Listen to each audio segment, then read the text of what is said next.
ইউক্রেনের ওপর হামলার বিরতি নেই। শুক্রবারে কিয়েভ ছাড়াও একাধিক জায়গায় ড্রোন হামলা চালিয়েছে রাশিয়া বলে অভিযোগ ইউক্রেনের। ওই হামলায় অন্তত 6 জন নিহত এবং 35 জন আহত হয়েছেন বলে দাবি ইউক্রেনের। অন্যদিকে ইউক্রেনে রাশিয়ার ক্ষেপণাস্ত্র হামলায় তাদের দূতাবাস ক্ষতিগ্রস্ত হয়েছে বলে আজারবাইজানের। এই জন্য রাশিয়ার দূতকে ডেকে প্রতিবাদ জানিয়েছে আজারবাইজান। ইউক্রেনের দাবি রাশিয়া তাদের উপর ব্যাপক হামলা চালিয়েছে। এর ফলে রাজধানী কিয়েভের অনেক এলাকায় আগুন লেগেছে। শুক্রবার ভোরে এই হামলা চালানো হয়েছে বলে সেখানকার মেয়র ভিতালি ক্লিটসকো জানিয়েছে।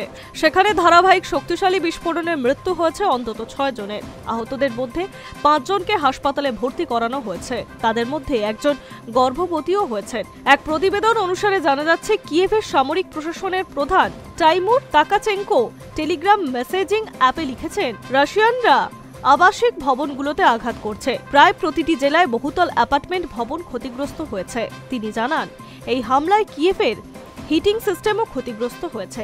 এক সংবাদ সংস্থার সূত্রে খবর, কিয়েভে রাশিয়ার একের পর এক হামলায় পূর্বাঞ্চলের একটি অ্যাপার্টমেন্ট ব্লকে ড্রোনের আঘাতে অন্তত 4 জন নিহত হয়েছে। দক্ষিণাঞ্চলে কর্নোমস্ক বাজারে ড্রোন হামলায় নিহত হয়েছে 2 জন। ইউক্রেনের প্রেসিডেন্ট জানিয়েছে, প্রায় 430টি ড্রোন হামলা এবং 18টি ক্ষেপণাস্ত্র ছোড়া হয়েছে।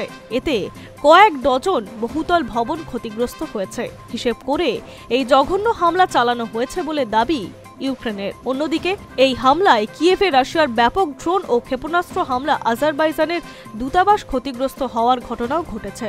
অন্যদিকে রাশিয়ার প্রতিরক্ষা মন্ত্রক জানিয়েছে, শুক্রবার তাদের এয়ার ডিফেন্স ইউক্রেনের 216টি ড্রোনকে ধ্বংস করেছে। রাশিয়ার সাধারণ নাগরিককে লক্ষ্য করে হামলা চালানো হয়েছিল। কৃষ্ণসাগর এলাকায় নোভেরোসিয়াস্ক বন্দরেও হামলা চালানো হয়েছিল। সেখানে একটি তৈল শোধনাগারে আগুন লেগে যায়।